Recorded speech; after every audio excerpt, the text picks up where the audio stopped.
No, are we rolling? Yep. We rolling? All right. What's up, everybody? Welcome to Beyond I Do. Put your keys here, in Adam and Ashley. Oh, I didn't clean up. We were. I came in and I just was like, doing the most. Okay, so we did this. I did this where for celebrating 100,000 subscribers, I asked people on my Instagram to ask questions. A lot of marriage questions came in. Really? Yeah, I thought not you said all. Patria. No, you didn't let me finish. You were lying. Well, no, I said Christian questions, which marriage would be in the. No, I did let you finish. Then you went and looked up a meal. What you're gonna get for lunch? Yeah, because you were pressuring me to decide. None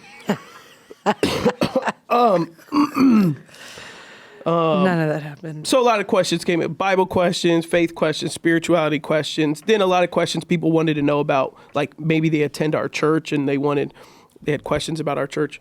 And then, a good handful of marriage ones came in. So I was like, well, I'm not going to ask that on Beyond the Letter. We will save it for our podcast, Beyond I Do. So as we went through, and I've had a lot of people ask questions, let's just go with the first one that we have is someone has asked, what are some tips on the first year of marriage? Oh, it's great. Dang. Yep. Okay. So let's talk about some first year of marriage tips. Let's try to, since our audience is diverse, we'll, give tips for, maybe quote unquote, the ideal marriage is like you get married and it's just you and her and, you get times to, we talk about build that, don't jump into having children right away, which that would be a tip that we have. Yep. Probably don't start having kids right away, give some space, but blended families get married all the time too. Mm-hmm. So maybe we balance first year marriage advice, and we'll go through other questions between, a couple who's like they came in and there's no blending, and then maybe also we'll throw in like you may be first married, but also blended family, as well. So. Yeah, it's funny that you asked this question because I forget who we were talking to recently where I forget what couple we were talking to, and we were like, oh yeah, between you and I, we were explaining, oh yeah, our first year of marriage was something.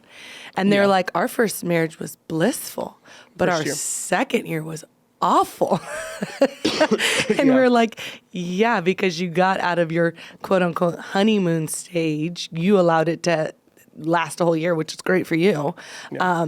And some of the relationships, I would say a tip would be have those tough conversations as far as like not making up conversations to have like tiffs or disagreements, but getting into like we had that game that we did between the two of us that when we went away and we kind of did it as a rekindling. But I think it's a great opening to have these open dialogues of like doing a game with each other to explore each other that much more, to get to know each other more. Like some of them was like, what's your biggest fear? Yeah. What's your what would you consider your biggest insecurity? What's the best part about me, like that you like? So I think that I forget what game it was, but I think we talked about it. We linked it. I think we linked it. On here before. Yeah. But like as a tip is like far like getting to know your spouse, regardless. Like I thought I knew Adam, and we're still finding out new things about each other. Year 9 in, so it's not you're not going to get it all within the first year, but I think exploring those new things or fun things. Another tip is another tip for the first year of marriage, put a mirror in front of your face every day. Mm-hmm. Have a mirror in front of your face, not your spouse's face, in front of your face every day. Yeah. And say, how can I be the best version of me for my spouse? Not how can I be the best version for Adam. It's how can I be the best version of me, of Ashley, for Adam.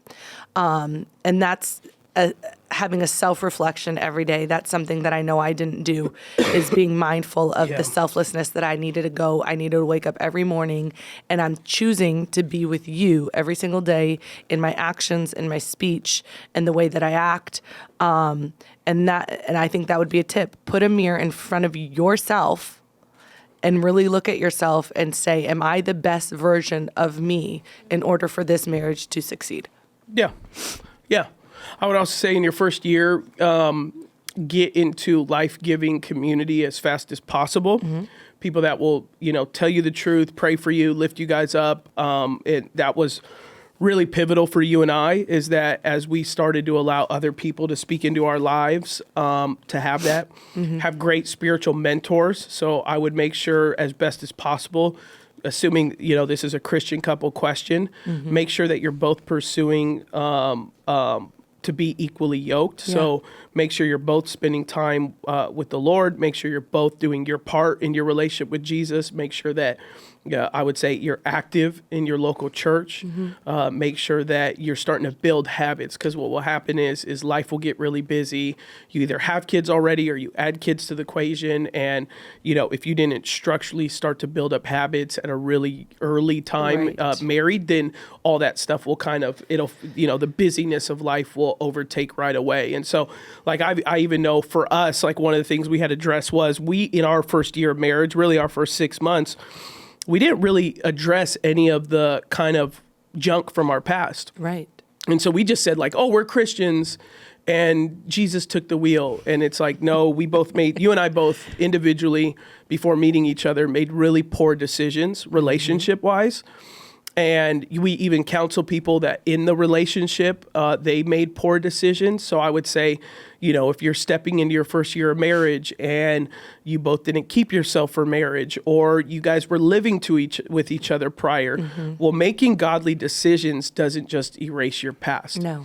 It erases Christ forgives it, and it erases God's memory, because God says he does not remember our sins. But it doesn't erase, number one, the implications of our decisions. It doesn't erase the perception that we've made or the image that we've made on the outside. And so, in a lot of those ways, your first year of marriage is going to be in a lot of intentional time. Either it's going to be a honeymoon bliss, and you guys are just going to be on cloud 9, which God bless you if it is. Just know ahead of time, it's probably not going to stay that way, not because I'm a negative Nancy, but because you're going to add bills to the equation, life to the equation. You're gonna add children to the equation, and you guys are two different people coming from two different homes, cultures, life. So you're going to miss each other at times. And so that honeymoon phase of being sacrificial and, no, I got it, babe. No, I got it, babe. No, at some point, it more than likely will wear off. It can happen on year 1, 3, 4, 5, whatever, but that can wear off. And so if you get a honeymoon phase where everything is just delightful, then that's great. Just start preparing yourselves to work on your communication for the days that you don't agree, for the days that it's not going to be perfect. Okay. And we've worked with couples before that they were in honeymoon phases, and then the moment the wife or the husband realized their spouse wasn't, for all intents, perfect, and they would have said on the front end, I know they're not perfect, but it's like, well, the first time you saw them slipping cuts, or the first time you saw them whatever, it's like, this isn't the person I married. Well, it's like, well, they were, you guys just weren't living together or whatever. And so you got to show grace to your spouse first year, second year, third year, really your first 4 years. You don't have to really be grace giving often. And then also, let's just say you do have a rough, settling in phase with each other in marriage. Then that's where I encourage, that was you and I, our first year was not great. You had jealousy problems. We had financial problems. We had past problems. And so our first year of marriage was we'd talk to people and they'd be like, oh, you got your honeymoon phase. And we'd be like, we didn't have one of those, So it's like, I think we'd be living in that now 9 years later more than we were the first 3 years. So every couple's different. Some people are going to get a honeymoon phase. Some people aren't. And so your first year is different for everybody. But what doesn't change is the value of relationship, community, being discipled in the Word of God, having your own personal time with Jesus every day or as often as possible. Make sure that, like you said, you're asking every single day, am I loving my spouse? Am I sacrificing for my spouse? Am I carrying the load, not the burden, but am I carrying my spouse with me?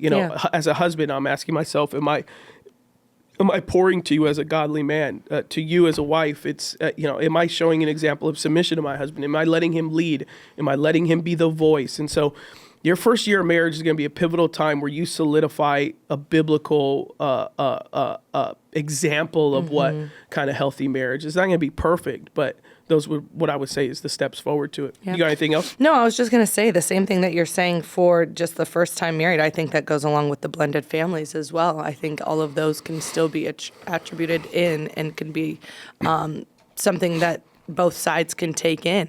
And that's something where they can also now, after they can now blend in the children together to have those conversations and ask how they're feeling and stuff like that, because that's really important that the kids have a voice when you're blending the family together. For sure. Yeah. No, that was it. Yeah. That's good. Yeah, and blended family, that's you're going to have to work intentionally to make sure you spend, if you're being married in a blended family, you're going to have to make sure that you spend intentional time building that relationship up. Mm-hmm. And it could go one or two ways. Either you could find yourself, because it's exciting and you feel like you're quote unquote doing it right this time, right, that it's easy to ignore the kids and be like, okay, I'm finally getting that dream relationship. But you got to remember that, your past was your decisions. It's not what your children asked for. And so making sure that they feel seen and heard and developed and cared for in a way that's appropriate to them. Gary Chapman has a book called 5 Love Languages of Blended Families. And so that would be a really great book to read ahead of time. Or it could be on the flip side where the husband and wife blended family want to make sure the kids are so taken care of, they kind of lose on the wayside developing this relationship. And so that's where I would say, working with couples that have had blended relationship, make sure there's a healthy balance between investing in each other while also investing in your children. And depending on your children's emotional stability will determine on how much emphasis you can or can't have on it, right? Because every divorce and past relationship is different. Every child is struggling with it differently. Right. So that's where I would say that is make sure your children have a voice where you can get a temperament to know where they are at in this relationship. Yeah. If they're really, really young, chances are they don't understand what's happening and this will become their new normal. But if they're, I won't put an age on it, but if they're a little older, if they're 10, 11, 12, 13, they're fully aware of what's happening. And they have more feelings than you realize about the circumstance. And so make sure that they're cared for in the long run in that way too. So exciting times, first year of marriage. Very. And there's a lot of stuff you're learning about each other and build. Really the biggest thing is build a foundation. Right. Just build a strong foundation. And build, like you said, foundation, routine. That's one thing that we have, a side note, I think is really special that a lot of families don't do anymore, is sit down at the dinner table. Mm-hmm. And that's something that you have, and you incorporate that early on. You're like, we're going to sit together and eat. And you would make me, I'd sit on the couch because I'm a couch person, sit and watch TV. And drives me nuts. And she'll eat in bed, she'll eat in the couch, and I'm just like, what are you, an animal? Sit on the table. Now, here's the thing. Maybe it's because I've never really sat on the table with my parents and had dinner, So yeah. And we did all the time. My mom would she'd be busy cleaning up the house or whatever, and my dad, worked so much he would sit on the couch, and most of the time, I think he would eat on the couch, and they didn't have a problem if we joined him, but we all just kind of ate separately. Like everyone was kind of doing their own thing, which to our benefit, like. You're married to me, so all my brothers in our family. We're ferociously independent individuals. Very. And opinions don't matter much to us, and we run our own trails, and we have great relationship, but we're very independent. And I think a lot of things add to that. But yeah, it was one of the things was like, it was just kind of like my mom was like, hey, dinner's here, either fast food or what she cooked. And it wasn't like, come down right now. It was just like, I don't care. I do whatever you guys want. You can eat it hot, cold, right. Microwave. Yeah, do whatever you want. We don't care. We got, we do working on stuff. And my dad, a lot of nights he was at church or if he was home, he just was, he'd grab a plate, sit down. And every Friday we would go sit at a family. And I was always like, oh, I like this. And so I think for me, it was important to, which I love. Not just be like, oh, it's just dinner. It's like, it's the only time we can actually Yeah, and I think it goes back to the statement that you always make is I want my kids to grow up where they're having the conversations at the dinner table and not at the lunch table with their friends. Yes. So that's something where hopefully the boys continue to see that dinner at the table is very important. Yeah, that's where, they could have a whole busy day, a whole busy evening. They can be in sports and whatever. And, but hopefully, yeah, like when we go to dinner or whatever it is, I mean, our boys are still 6 and 3, but as of right now, I mean, you I have ask them questions all the time. Oh, yeah, yeah. We just talked about Jesus and Santa 2 yeah, days Thomas ago. did. Thomas came to you, right? Yeah, the 3-year-old. He looked at me, he said, "Dad, is Santa real?" And then I looked at him and I was like, okay. Matthias never asked it. We told him at a very early, we just never taught Santa. So he never asked us that question. And so I look over at Matthias, who's right there, and he looks at me and he's like shaking his head like, oh, no, but he knows like the question's directed to me. So then I get a feeling like, did someone tell Thomas Santa's real? We never talked about it at home with him, but we also don't teach Santa at home. And so we don't do Santa. We don't do presents from Santa. So whatever it was, either at school or through his iPad or something, he has an awareness of Santa. And Matthias fully knows he's not real. And so at 6, so then what I think is Matthias told him Santa's not real at something, because Matthias didn't say anything when Thomas asked. Like as if and he they would have been in both trouble. looked at me, And so then I was like, I was just like, Thomas, that's a great question. Santa's not real. But St. Nicholas is real, and St. Nicholas loved Jesus, and he loved poor people. And he gave gifts to poor people, and Jesus loves that. And they decided that was so nice of St. Nicholas that they created Santa, who gives presents. Yeah. And then I said, but you Santa's pretend. Do you want to pretend that he's real? And he's like, maybe. Yeah. And I was like, because we can pretend. As long as we recognize he's not real, right. We could pretend all day. We could pretend that the elves are real. We do that all the time with Captain America and Spider-Man. We don't tell our kids Spider-Man's not real. It's like we just an assumption that it's pretend. It's a movie. So, and then I looked over at Matthias. I was like, do you want to pretend Santa's real? And he's like, I don't know. And I go, but you want to know who is real? And then Matthias is like, who? And I'm like, Jesus. Mm-hmm. Jesus is real, right? And he's like, yeah, I think so. And we just talked about it. So I think like, yeah, and we were waiting on dinner to be delivered by DoorDash, but but that's where those conversations are important, because it's slowing down like that. Yeah. And for me, I could have been on my phone, but instead we have this little office nook, so I put on a Christmas movie with them, and then I was just, they're jumping up and down, but I wanted to make sure, like, because you were putting a Christmas tree together, so I was just like, I want to be present, and I think sometimes as parents, we think we're present when, we're there, but we're on our phone or whatever. And so it's like, oh, I'm here. And it's like, no. So like, there are times where what I want to do is like at dinner, I want to, turn my phone off and put it in the corner, like side of the table, so that they see it's not in my hands. And then we can talk. And Matthias almost every day, how's your day? What happened? Yeah. He just says good, fine, whatever. But then every once in a while he'll tell me a funny story or whatever, and I'm just like, oh, that's so cool. So I think like I live a very busy life, and so if I can at least pause for 45 minutes to an hour at dinner, that it'll go a long way with the boys. Oh, right. Because Thomas will tell you his whole life. Oh yeah, Thomas will tell you his whole life. He'll tell you what he did, how he slept, how he didn't sleep, how he threw something, how he didn't throw something, how he found out his teacher's name, told us what the teacher did. Yeah, he is his mother's son. He will tell you his whole business. And now, because of their age and like, they can hold conversations with us. Our boys aren't like obsessed with their iPads. So like if we tell them, hey, turn them off or put it away for a second, I want to talk to you, they do it. Unless Matthias is in the middle of a game or something, he'll ask, give me a second or whatever. But for the most part, at 3 and 6, if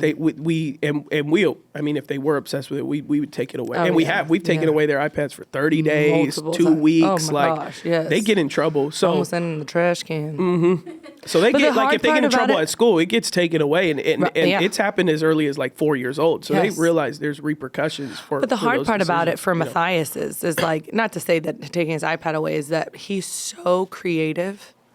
like he's always, it's not him watching, he's not watching anything ever. He's watching people create things. So that's the hard part naturally as a mother, because I'm just like, you're glued to that iPad.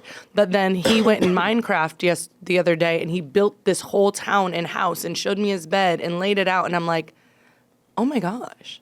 Yeah. Like you're so creative in that sense, and you're not just watching crap on TV, a show. Yeah, he's aware. He watches some of it, but yeah, for the most part, he has a pencil. Like, I want to draw, and so that's the hard part when it comes to the iPad too, because you're like, okay, you're taking away the creative side of things. It's not like literally mush in your brain. But anyways, our kids we're doing okay. That's not the topic of the conversation.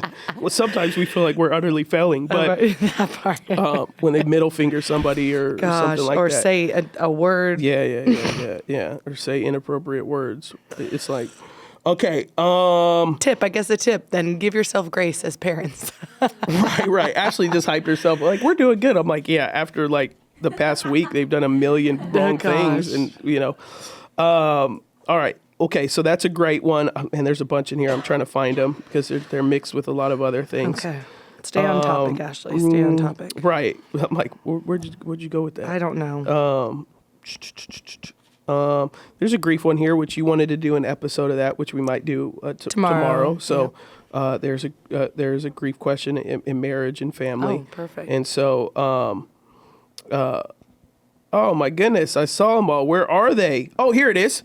Maybe we could kind of top on it. It's not, you and I don't really have experience with it, but obviously we've worked with a lot of people with this, so we could speak on it on our counseling approach. I'll let you know if I haven't dealt with it or not. We have. I mean, we've counseled many people with this. As advice for me, who is getting married to a single mother, we kind of talked on it a little bit because it's a blended family. So hopefully that was some advice that we gave. So maybe if we want to cherry on top something that, like, I feel like we kind of already answered a little bit with single, the blended family, 1 year, your first year. But if there's anything we feel like we missed,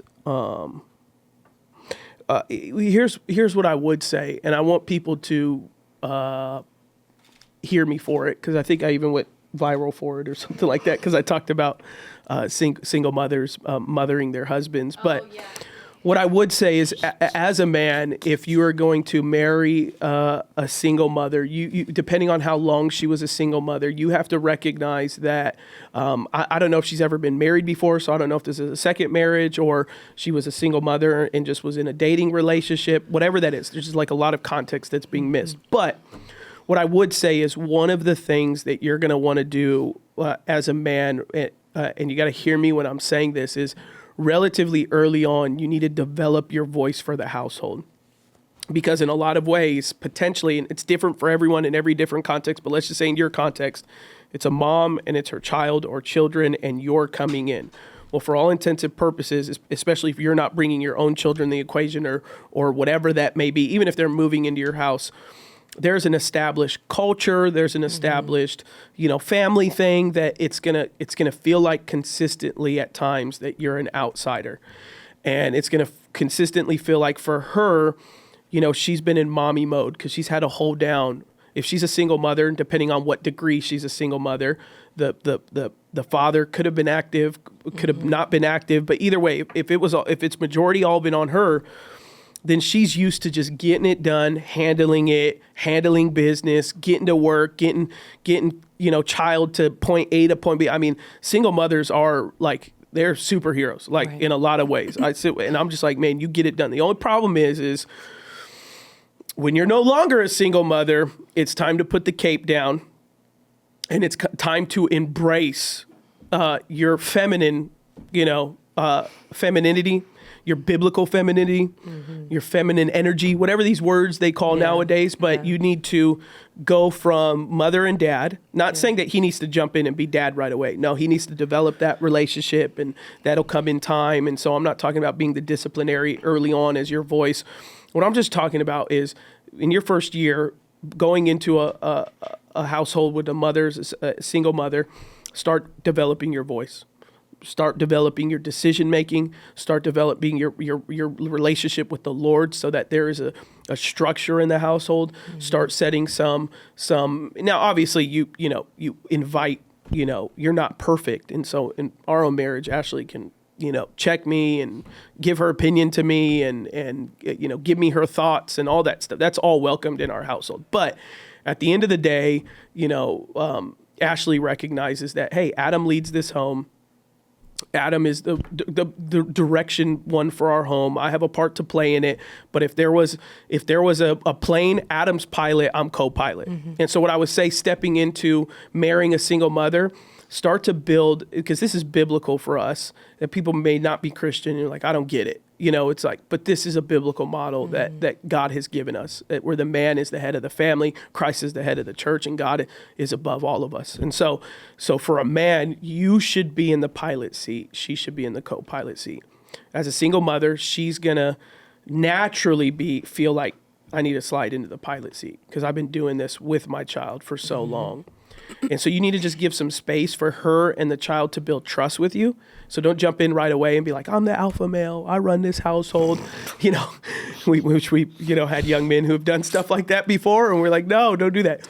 But what I'm saying, in time, you need to recognize, like, oh, I'm not second baseman, I'm not third baseman, right. Which that can often happen in blended families with the man, is like, for the sake of like just wanting family solidarity. He's just like, yeah, whatever she tells me to do, I do, and I have no voice of leadership in the home, and I just, and I give my 2 cents, and she makes me feel. I remember we talked to a couple. She's like, I let him talk whenever he wants, and we're like, no, you don't let him talk. Like letting someone talk means that you make them think they are in a position of leadership when they're not. No, yeah. It's like me going in a staff meeting and be like, I let people think they know what they're, right. Like let them think they have a say. It's right. like, no, do they have a say or do they not? Yeah. Or do they have leadership or do they not? Or you're the one eyeballing and like, now you can speak. It's like, yeah. And you've always said, in our conversations in premarital, but also in our marriage curriculum, that you view me as Michael Jordan, you Scottie Pippen. 100%. We succeed together, but there are two different roles Absolutely. being played at one time. Absolutely. So, you have anything else on that one? No, I think that's really good. Yeah. I think that's, you hit the nail on the head. And then we also had another podcast, if you could direct it to with Aaron and Erica.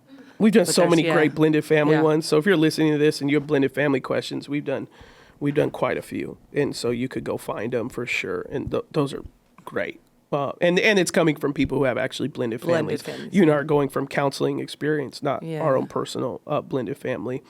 Let's see. We have some others here. Let's see. All right. How to navigate being engaged in long distance and bringing a relationship closer to God. Okay.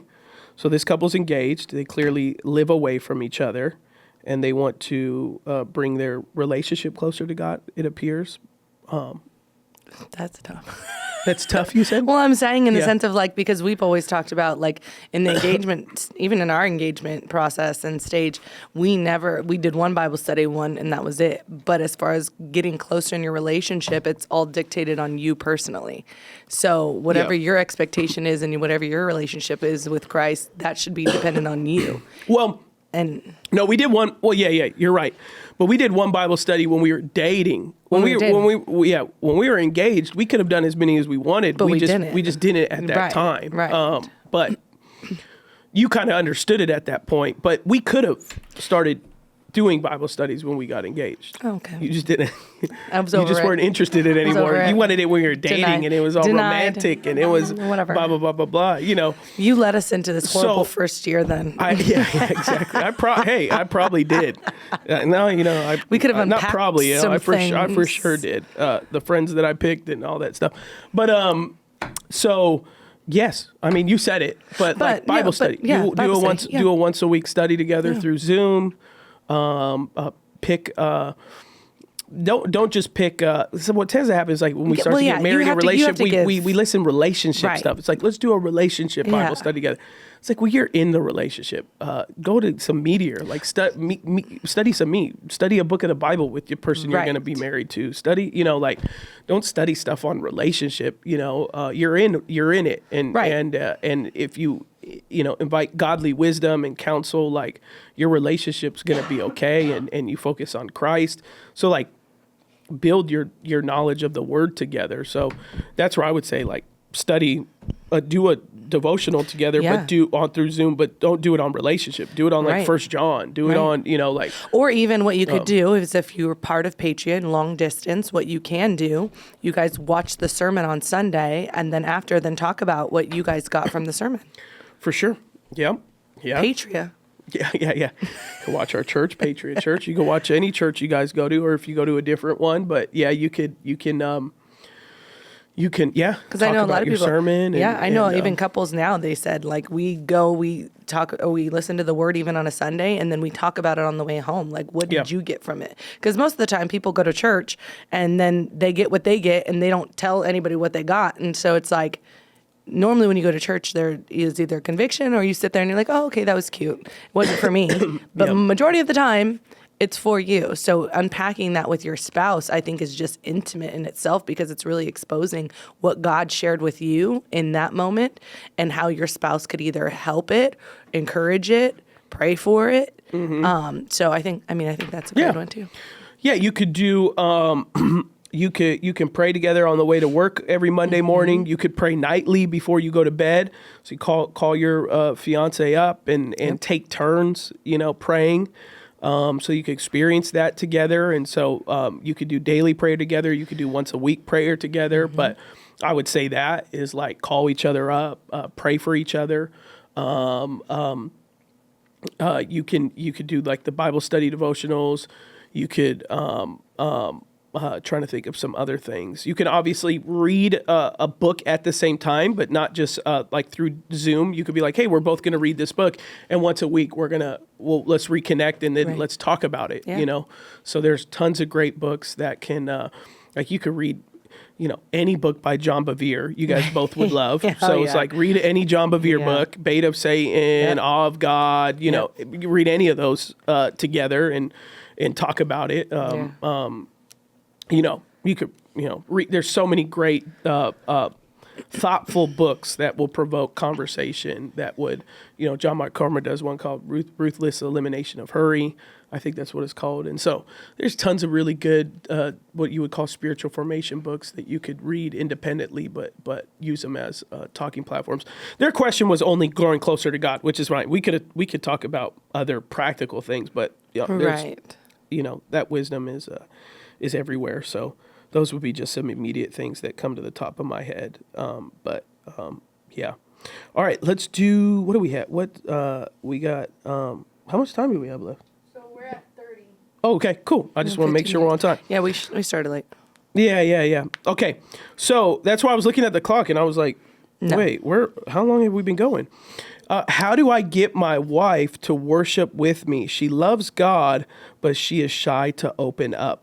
So what it appears they're talking about is not go to church with them, but maybe engage their relationship with Christ more with he wished he had more of what it appears like he's saying is like, okay, he says, how do I get my wife to worship with me? She loves God, but is shy to open up. So I don't think that's church attendance. I think that's actually, communicating. Just communicating her own relationship with God with him. He wishes he had more of that, back and forth, Christ-like relationship. So what's your thoughts on that? Well, I would say if she loves God, and obviously he's saying he loves his wife, she's showing the love of Christ in different ways. Like, there's different forms of worship, I believe. Yeah. And naturally, for us physically in a church, like on a Sunday, for you and I, we worship completely different, you and I. But in our home, we worship the same. Even though you're more quiet, like on both ends of worship. I wouldn't consider you less engaged with me because you express your worship and your love of Christ through your actions. So I believe even in your worship, like considering, because I guess I don't get the actual word of worship, what he's meaning, but the way that I view your worship is the way that you treat me. And that's how the way that you love me and you love Christ and how you express like, hey, this is what's going on in someone's life. Let's pray for them or keep them uplifted or anything like that. I think that even communicating it to that degree, I wouldn't think that she's not doing that. I just think that people have different ways to worship. Like for Sundays, I'm jumping up and down and you're a swayer and you're a one-time hander. Yeah. I'm a double-hander clapper in the mood sort of thing. But that doesn't mean I worship more than you. It's just all dictated on the way that you present worship and the way that your relationship is with Christ. Like, and you've always said it too, is the way that you express your relationship with Christ should be the same as if you're on a pulpit and if you're at home. So it shouldn't be this expressive over the top if you're not that behind the scenes. So if that's the same way that she is in church, then that's the same way that she's going to be at home. Her worship is consistent, which is great. He says she loves God, loves Christ. If she loves you, takes care of your home, supports you, loves you, leader of her home, that's worship. I believe that's a form of worship. I believe that's a form of respect. I believe that's the form of... Yeah, I think you're right. You're right. But he's using worship. No. He's not using worship in that way. You're right. Everything you're saying is right. But when he's saying worship, what I appears to be like, he's just talking about, he wants to engage his faith more with his wife. So like the Bible studies and all of that stuff, like maybe like just the communication level of enjoying, wanting to do a Bible study together, wanting to pray together, talk about their faith. Let's talk about their faith. Yeah. Pray about things or whatever. Express what you're feeling and how you're feeling. How's God moving? How did you like this? Yeah, that's what it appears for. Yeah. That's what appears the question to me. Yeah, I think it's really just asking her,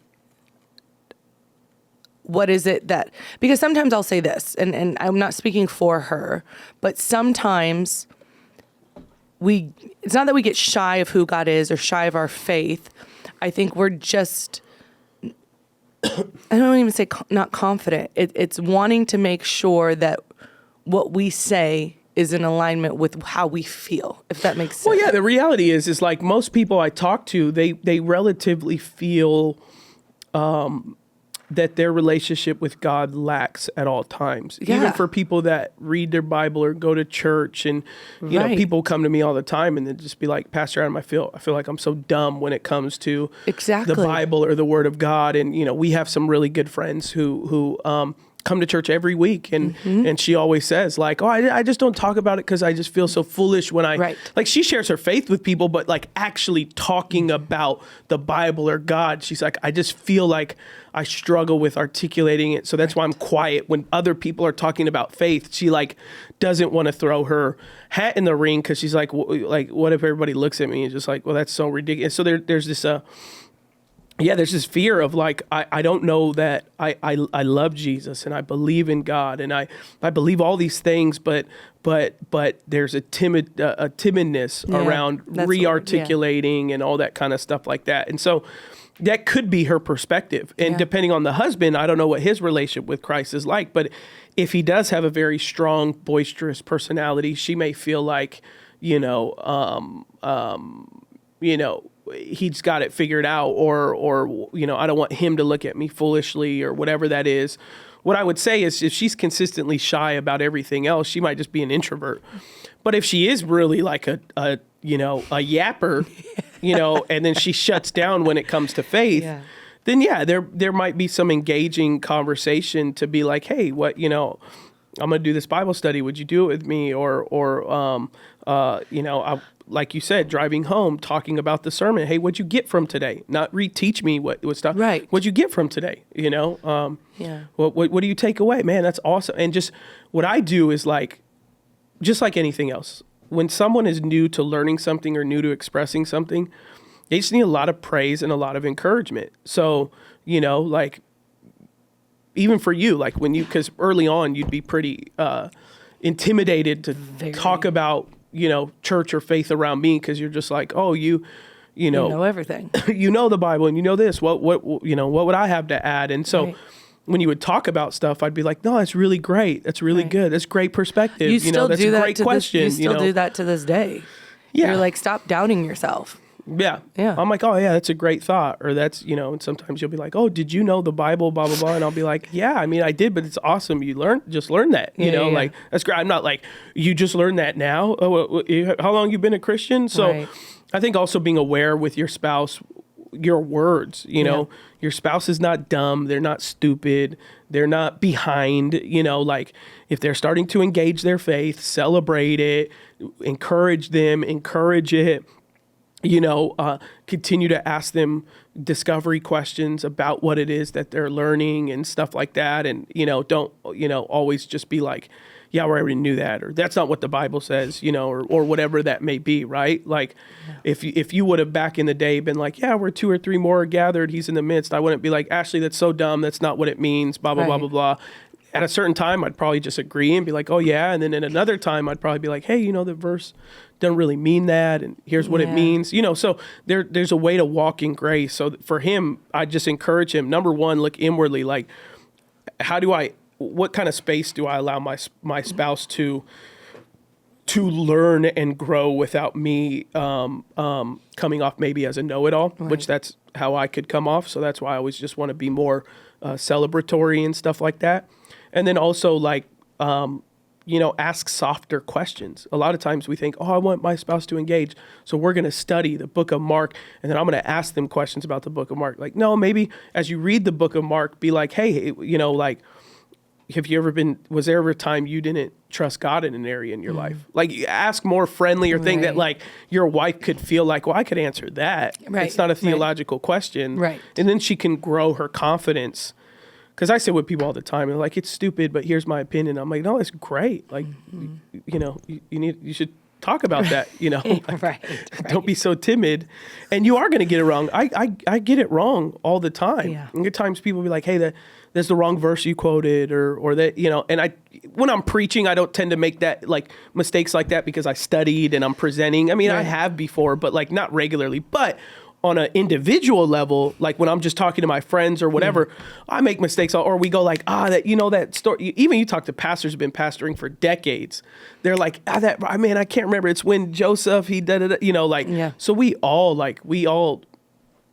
don't have it all, put together. So I would encourage the wife, if she's listening to this, like nobody has it put together. So don't put an expectation out like you somehow have to have everything figured out when it comes to faith and having the right response when it comes to Jesus. Like you're going to get it wrong. You're going to make mistakes, and that's part of the human experience. Yeah. And as a husband, just encourage her, anytime she does speak out. Right. On anything. Yeah. Like, man, that's great. Like I love it, or anything of that matter. So, and then obviously you want to engage worship, maybe start taking steps like we talked about, like praying together, and maybe you lead in prayer for, 2 months, and then you ask her one day, like, you want to do it? And I'd love you to do it. It'd mean a lot to me if you did it. And, but like you said, I'm very quiet in general. Mm-hmm. I'm not braggadocious personality wise on anything. Mm-hmm. And so, I don't have an excited personality. And so my time with God is in a corner, like that is the time I spend with the Lord. I don't have a very big braggadocious faith. There's been times that I've led me to fall on my knees or whatever, but pretty much on a daily, my personal time is relatively quiet. Mm-hmm. So, even when I worship in a service, it's relatively quiet, but I'm consistent through the bat. And so just because I'm quiet doesn't necessarily mean I'm shy. It just means that's how I engage my relationship with God. But you start asking me Bible questions or you start asking me maybe like, I start perking up because I get excited about it. But other than that, I just treat that as like my time with God. And I get excited when I talk about Jesus with my sons or whatever it is. And I don't know if I ever told you recently, do you ever hear recently when I was driving with Thomas and he pointed at the sun? He was talking about. I said in you like a did sermon you did or an something. exhortation or a sermon or something. Yeah. Yeah, we were driving and he was like, "Dad, you see that sun out there?" And I was like, "Yeah." He was like, "The same way that sun is bright, we're supposed to be bright for Jesus." And I was just like, oh, we're going there? You're 3? We could go there? So we started having a full-on conversation. Like, that's what I get excited about. Yeah. So otherwise, everything else to me isn't all that exciting. No. You know, sports, whatever. I just like, but talking about God or have a conversation about the Bible, I'm up. So Love it. No, that's good. all right, everybody. Thanks for joining us on this episode and Beyond I Do. We don't know what tomorrow or next week's episode is going to be like, but we'll see what next week's episode And thanks is. for subscribing. Oh, yeah. Thanks for joining us. Thanks for 100K. Everybody part of the family. Thank you. Part Peace. of the fam in the club.